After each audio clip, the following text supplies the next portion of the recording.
ओहद में जिन जिन लोगों ने छोड़कर भागा, नबी की हदीस भी है, कुरान की आयत भी है, जो नबी को पीठ पीछे पीठ दिखाकर भागे सारे के सारे हो गए काफिर, सारे के सारे हो गए काफिर। बहुत सारी आयतें हैं। तो लिहाजा मैं सिर्फ इतना कहना चाहूंगा कि आप जिनकी तारीफ कर रहे हैं करें, खूब शौक से करें, अहले बैत से अफजल न बनाएं।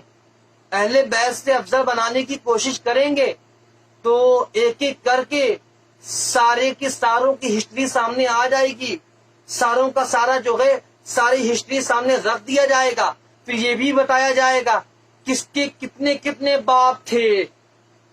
बेहतर यही होगा कि अपने गुफ्तगू को यहीं पर रोक दो, चाहे वो अशरफ दज्जाली हो, चाहे वो उसके फॉलोअर्स हो, चाहे वो जियाउल मुस्तफा अपने आप को मुहद्दिसे कबीर कहलाने वाला हो, चाहे वो कोई भी हो। इतना बात ध्यान रख लो, अगर इनसे अफजल किसी को बनाने की कोशिश करोगे तो ये भी बताया जाएगा किसी के 15 बाप थे, किसी के 4 बाप थे, किसी के 6 बाप थे, सारी की सारी खोल दिया जाएगा। सिर्फ इतना कहूंगा कि रबीउल अबरार मुहद्दिसे कबीर है ना, तो जाकर रबीउल अबरार में देख ले, सिर्फ रबीउल अबरार देख ले, मुझे नाम ना लेने दें, खुद देखकर खामोश हो जाएं, वरना जो है मैं खुलकर बताना शुरू करूंगा किस किस के कितने कितने बाप थे, सारा जो है मामला खुल जाएगा।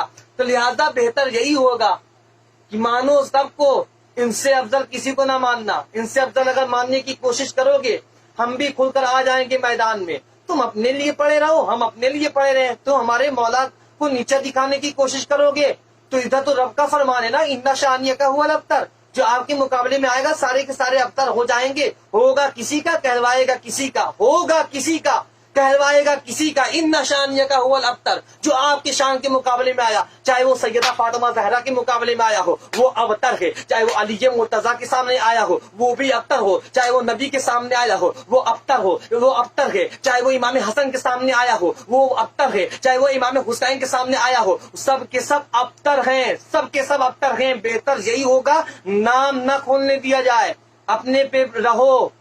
अगर नाम खोलने पर आ जाऊंगा कोई फिर बचेगा नहीं। बहरहाल कहने का मतलब ये है कि मौला अमीरुल मुमिनीन ये खलीफा हैं। ये कब से खलीफा हैं? नबी ने फरमाया था कुन तो नबी जो आदम बैनल माए वत्तीन, मैं उस वक्त नबी था जब आदम बैनल माए वत्तीन, मिट्टी और पानी के दरमियान थे।